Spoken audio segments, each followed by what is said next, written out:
those things that sounds really good in theory, but is never really practiced really well. Today we're talking about the reason that people try to make you feel guilty about balance and why I think it is a method for mayhem. Welcome back to Seriously the Claudia Project, where we talk about lifestyle, motherhood, and everything in between. And today we're talking about something that I have struggled with a lot, and that is the struggle of everyone telling you that balance is what you're looking for, when really, I don't know if I really think that is the solution. So the problem with balance is that it ends up making you feel guilty about all aspects of your life. Balance is like where you want to do things 50-50, but that's just not really possible. If I want to coach the dance team, I can't do that at 100% if I'm thinking about other things while I'm doing it, which I have also struggled with. And so for me, finding ways to give 100% in all of the different things that I'm doing and balancing out how I work through all of those things is something that works better for me. And I don't know if I can say I found the perfect balance, but it's definitely something that has allowed me to take a little bit of the guilt off by, one, being honest that I want to do a lot of things, but two, not stressing myself out about looking for these things in everything that I'm doing. What actually works when you're looking at how balancing your life? And like, how many times can I honestly say balance in this episode? So just prepare yourselves. Am I right? Some weeks you have to just think about like life being in seasons. So some weeks work is going to be really busy and you have to be okay with that being sort of the case, depending on your goals and what you and your family need at the time. And so maybe you want to work a job where you know the majority of the time it's pretty relaxed, but there will be seasons where you have to give work a little bit of extra love. Same thing on the other side. Some weekends are going to be very, very family heavy, and that's okay. And so you rebalance the scale and you move everything over to focusing on family and making sure all of those things get done. And looking at it as seasons and not that every single day, everything has to be exactly 100% equal, I think will help all of us move through life with a little more ease and know that sometimes it's okay to push the scale a little bit one way or the other. Moving past the seasons and trying not to balance so much on everything, making sure that you're prioritizing. And I've talked about this a ton on my TikTok. So I'm focused right now on a top 3.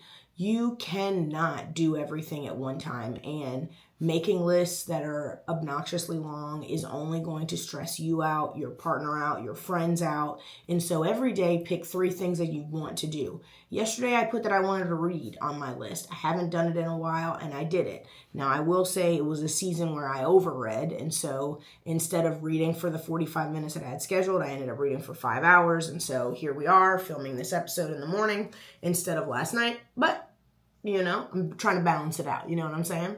But pick a top 3. What are 3 things you must get done today? And then work on those 3 things. Maybe it's going to take you a few days. And so maybe you move to a top 3 for the week. Either way, prioritizing things that are actually important and not adding things onto the scale that you need to balance for absolutely no reason, just to prove some weird point to yourself that you can do more things than normal humans. Why are you doing it? You're stressing yourself out and it's unnecessary. And then you're looking to yourself and saying like, oh, I can't balance all of these things. Honey, no one can balance all of these things. So let's pull it back, prioritize what's actually happening, what has to happen right now, past what can we push a little further off, and making sure that we're not setting ourselves up for disaster.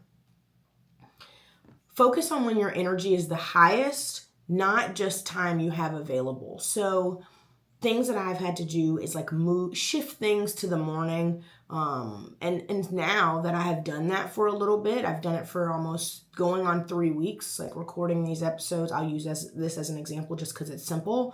Now I'm looking at like maybe some days it makes more sense for me to record at night and do all of the prep work the night before instead of stressing myself out in the morning. And so figuring out how the days work best I know, for instance, if I want to study for my EA exam, studying at night, can I do it? Maybe, but I don't know if I'm at my best with that. And so it might make more sense for me to record the podcast in the evenings because I can chit chat, and then move the morning sessions for my studying. And that way, like, I'm bright-eyed and bushy-tailed. And do people still say that? Well, I'm so bright-eyed and bushy-tailed, and I can actually go into my day like feeling confident about really learning the material and not just sitting in front of a desk, not accomplishing anything. You know what I'm saying? So think about your energy, not the hours, and make sure that you're prioritizing your day in a way where things that need more energy from you actually happen, and know what that really means for you. If you are not a morning person, waking up and trying to do a million things at 6 a.m., likely not going to happen.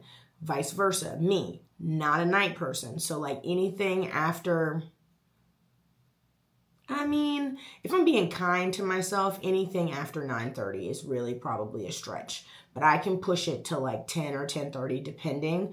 I really like to be asleep by 10:30. Why I was up at 1 a.m. this morning reading, I don't know. That's another segment. That's not what we're talking about right now. But those are just things I know about myself. So putting something that's super important that requires a ton of brain power at 10 p.m. for me doesn't really make sense right now. I'm sure eventually it will, especially once we get into grad school. I'll have to figure out how to adjust my body. But making sure that I am focused on that kind of thing. And you can do that too. So those are things that actually work. Seasons, not balance, prioritizing, not trying to do everything at once, and then focusing on the energy that you're putting in and not necessarily how many hours that you're doing. How do you put this into action on your balancing?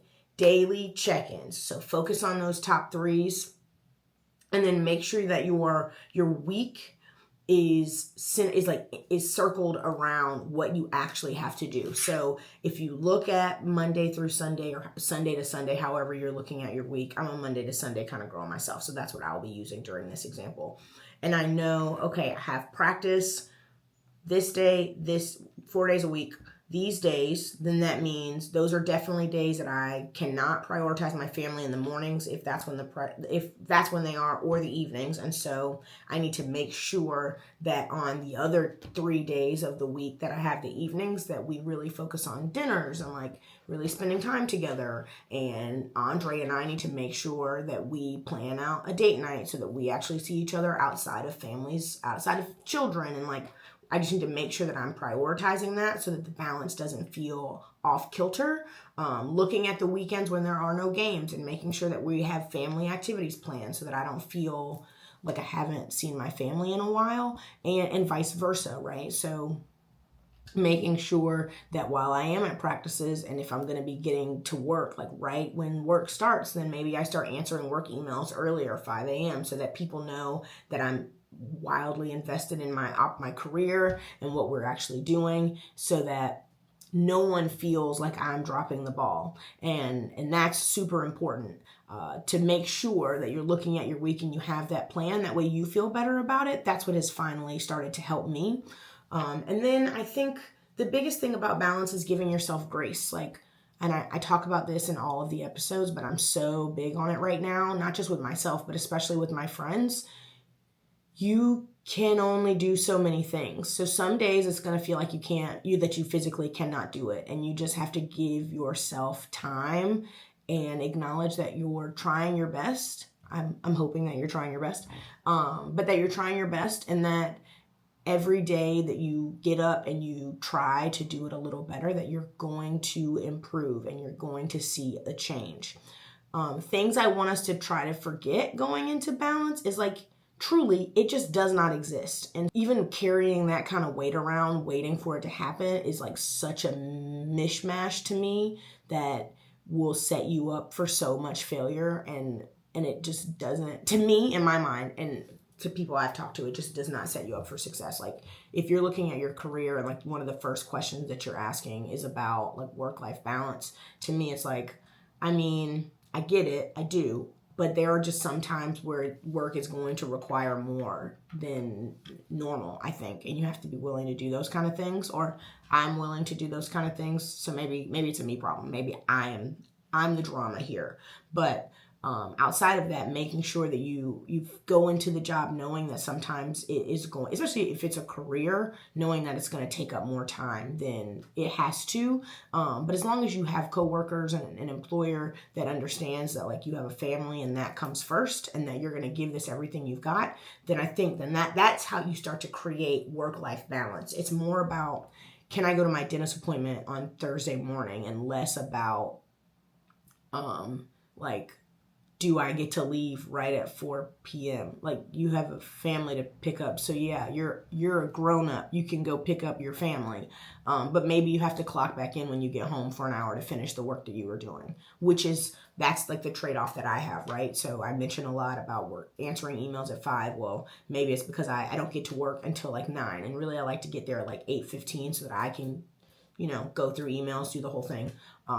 But because of the balance of me wanting to be at practice and like those kind of things, I have to be willing to give a little bit in other areas. And that's how you balance it out, right? Anyway, so guys, we're going to keep talking about balance. I think it's something that is super top of mind for a lot of us, especially as the seasons change, especially as people go back to school, making sure that you're figuring out how not to beat yourself up and kind of move things around, give yourself a little more wiggle room, bring that pressure down just a little bit, because you deserve to feel good and know that you're trying your best. As always, seriously, I'm Claudia. Thank you so much for being here. Make sure you like, comment, and subscribe. Share these episodes with other people. We are a strong 30 bunch watching the episodes. And I feel really so happy that you guys are finding the channel and that you're enjoying it. I will be back again tomorrow with another one. Please leave your comments below on what you'd like to see, and we'll be in the same place. Bye.